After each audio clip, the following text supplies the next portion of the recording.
Hi, this is Judy from Bungalow Quilting and Yarn, and I want to talk to you about putting a binding on a quilt that is made from Shannon Cuddle. I know there are probably a lot of videos out there. In fact, Shannon Fabrics itself has a lot of wonderful videos I would encourage you to go look at. But I just wanted to talk about the very essence of using Cuddle for a binding, and I want to do a tutorial on how to put a binding on a quilt using Shannon Cuddle. Now, this is a panel that I got from Moda Fabrics. And I actually bought them for myself, not for the shop, for personal use, because I'm going to put them on the beds at the lake, and I'm also giving them to my grandchildren. So I bought a whole bunch of them so that I can use them at Christmas time. And this one I made for my granddaughter. And this is a playful type quilt where it's not a formal, elegant one where you've done these beautiful blocks and you want just a regular binding on it. This is playful, and sometimes something playful calls for a cuddle binding because it gives it some softness around the edge, a playful look around the edge. And I definitely think that this is calling for Shannon Cuddle, Luxe Cuddle Fawn for the binding. So I'm going to show you how to put a Luxe Cuddle binding onto a fun quilt. Now on this quilt you have a regular edge, just like a regular quilt, and you're going to square this up as you would a regular quilt. And you're going to measure your perimeter, how many inches around, and then you're going to decide how many strips you need based on the length around the outside of your quilt. And plus a little extra because you're going around corners, and you also need to start with a tail and end with a tail. So remember, Shannon Fabrics Cuddle is 60 inches wide. And so when you're cutting those strips, you're going to get 60-inch long strips by 2 inches wide. So when you're calculating how many strips you need, remember those strips are going to be 60 inches long, and you're going to cut them 2 inches wide. So 2-inch wide strips by 60 inches long. Now for something like this, I don't remember the exact dimensions of this. I know that it's probably 70 something long. So I'm going to need more than one strip for each side. So I'm going to count automatically 1, 2 on each side, 3, 4, and then 5 and 6. So I know I'm going to need at least 6 strips and then 1 extra one for a mistake.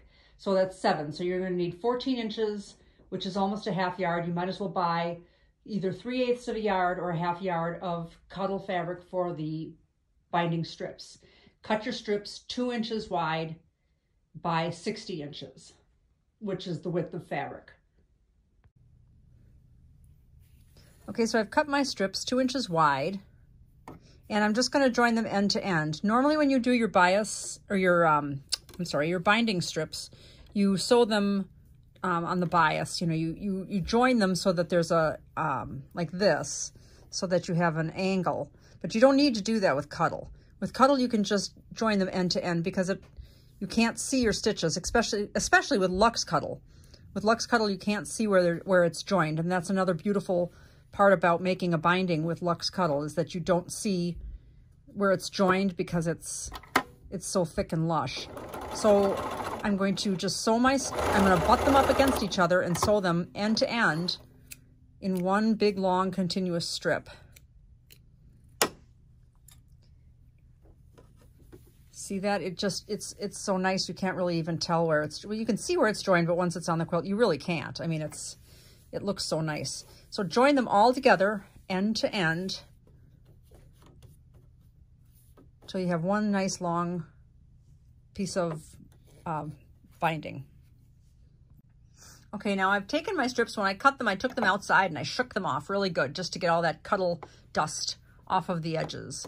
And it works out really well if you cut it and then just put it in a bag and then take it outside and shake it really hard. Some people will put it in their dryer, but I'm not so sure. They think that the dryer lint catcher catches all the Cuddle fuzz, but I don't want to do that. I like taking it outside and shaking it, and then that way I just know that it's not clogging up anything in my dryer. All right, so pick a side, any side, and you go to the back of your quilt. All right, so go to the back of your quilt. I put Cuddle on the back of this quilt as well. And the beautiful thing about using a Cuddle binding is when you think about what part of the quilt gets touched the most, it's the binding. The binding always gets handled more than any other part of the quilt. And so with cotton bindings, you'll notice in antique quilts that those are always the first part that gets worn out. And that's why we double our bindings when we do this on modern quilts now, or I mean contemporary quilts that we're making nowadays. We double them because we know that that's going to wear out first. Well, with Cuddle, it's polyester, and polyester, good old polyester, it's just going to wear like iron. So you go to the back of your quilt. That's the front. This is the back. Here is the edge, and I'm going to line up my Cuddle, and I'm going to leave a tail. Leave a tail of about, I don't know, 7-8 inches, and then line it up with your edge and put your walking foot on. Always use your walking foot. Increase your stitch length. I'm going to increase, I've got a Bernina, so I'm going to increase my stitch length to about 3.5. I don't know what that would be on another machine, but I've increased it to about 3.5. And I'm going to do a slightly larger than 1/4 inch seam allowance. The official word by Shannon Fabrics is, I think 3/8 to 1/2 inch for seam allowance. I'm doing about a 3/8 of an inch. I'm a Shannon Fabrics brand ambassador. So I'm lining this up with the edge of the back of my quilt, right sides together. Okay, not the front of the quilt, which is normally what we do. I'm doing you hear my daughter's golden retriever in the background. So I'm going to go until I get to the corner. So I started anywhere in the middle. Just start anywhere in the middle of a side. Right sides together, 2-inch wide strips. And like I said, the beauty of this is that it's 60 inches wide. So you get quite a long strip. So really, even though, you know, your Cuddle might be a little more expensive than a cotton binding, in the end, it's not. It's going to actually be a lot less expensive if you're doing. And you, like I said, you don't want this maybe for your most formal quilts or art quilts. These are for your playful, fun quilts for kids. Or, I mean, I did a Cuddle binding on one for my Christmas quilt that I have on my bed. That's fun and Christmassy and furry. All right, so we're going to go all the way to the corner. And we're going to treat our corner exactly like we treat a corner with a regular binding, with a cotton binding that's doubled. We're going to do the exact same thing.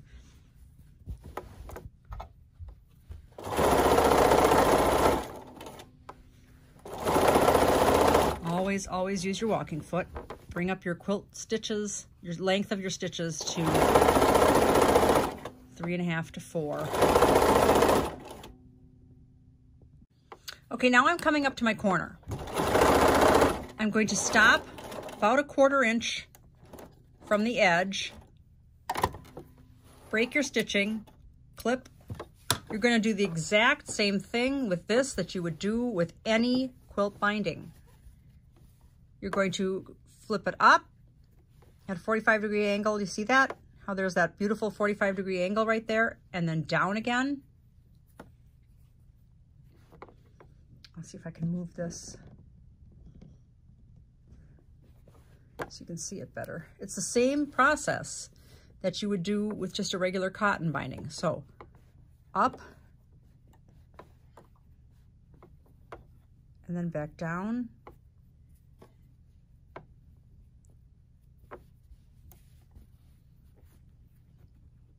Staying along the edge here. I'm going to move that up so you can see that better. Whoops. Stay right on that edge. You can put a pin in there if you'd like.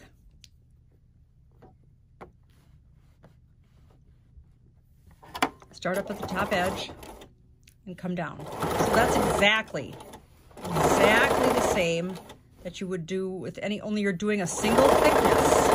You don't have this doubled. You're doing a single thickness.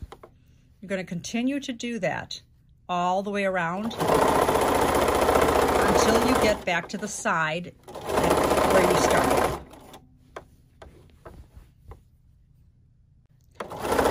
Okay, now I'm coming up again on another corner, so I wanted to repeat this. So I'm going to stop about 1/4 inch away from the edge, stop my stitching and break my threads. turn this so that I'm turning the corner. I'm going to flip this up at a 45-degree angle and then down again so that the edge is folded up here. That's a fold. And then down. And this is the way that we do regular quilt bindings. And then this edge is lined up with the edge of my quilt. This is the way we do regular quilt bindings. Only, like I said, it's not doubled. It's a single thickness of cuddle, a single thickness of a strip. And you're going to continue along your merry way. Now I wanted to talk also about putting where you've joined the two pieces of cuddle. I always use a wooden skewer to flatten those where the seam comes together. So I'm pressing my seam allowances open basically. When I come to this part, then you won't have a big lump. It'll be nice and flat. You know, it also helps too to do needle stop down so that your stuff isn't slipping around. Your needle kind of holds it in place. I forgot to put the needle stop down, but that's a very important tip. Use your needle stop down. All right, go all the way around again, like I said, until you get to your very beginning where you have left that tail. Okay, so how do you join those two ends when you get to the beginning again? Well, you stop and you leave a tail. Remember, we left a tail in the beginning too, all right? So I'm going to turn my beginner tail back, make sure it's taut, flat, fold it back, and then the tail at the end. You're gonna do the same thing and fold it back. Now, we're going to make a 1/2 inch seam allowance, so I'm going to butt them up against each other so they're kissing like that. And I'm going to cut off, I'm going to approximate because I've done this so many times, I know exactly where a 1/2 inch is. If you don't, then make sure you measure it. But there's a 1/2 inch that I've cut off, okay? And then I'm going to cut off a 1/2 inch from the other side.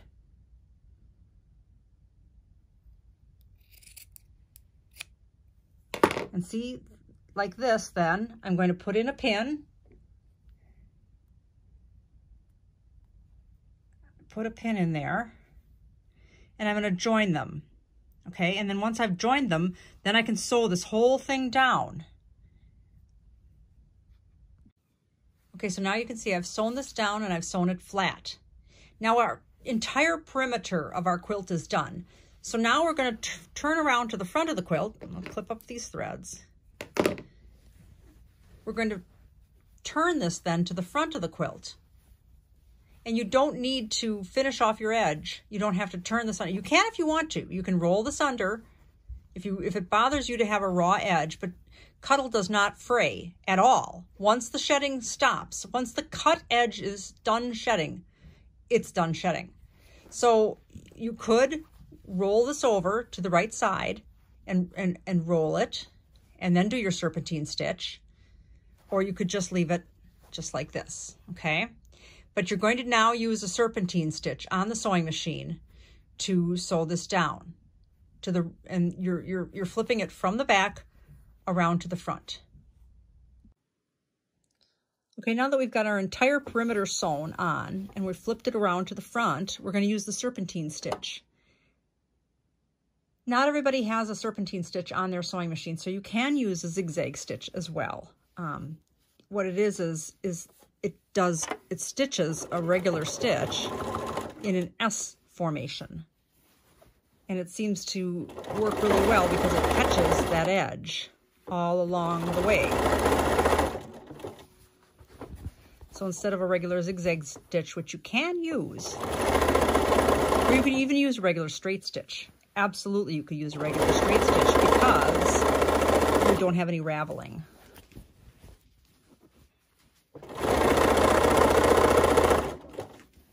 Now, you're wondering, what do you do when you get to those corners? Well, you're going to treat those corners exactly like you treated them with any other cotton binding. because that corner is going to be already mitered for you, and you're just going to, I'll show you when we get to that point.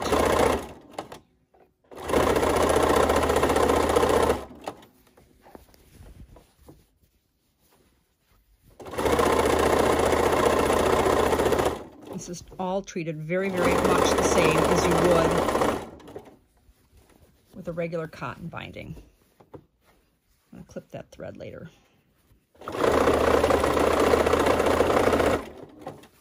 Might need a little coaxing when you get to those places where the strips were joined.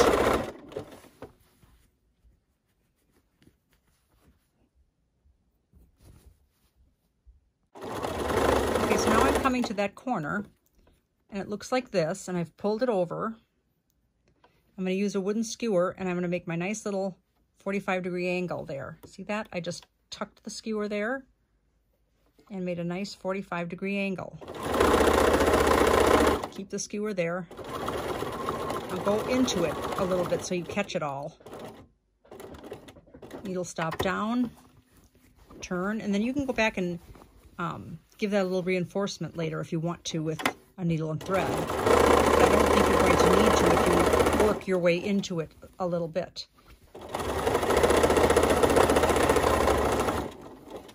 And you just continue to do this all the way around.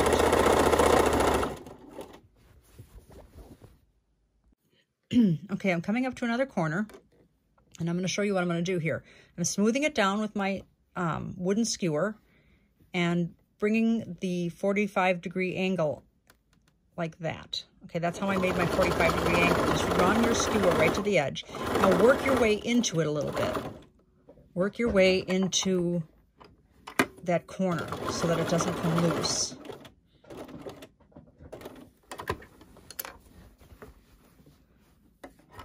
Okay, and then bring yourself back out to the edge. And that's how you treat the corner of the Cuddle binding. And then what it does is it makes a nice secure, and you, like I said before, you can go back with a needle and thread by hand if you'd like to secure that corner a little bit. But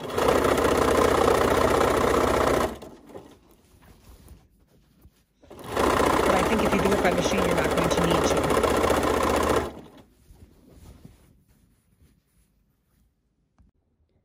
And that's how you make a fun and playful binding.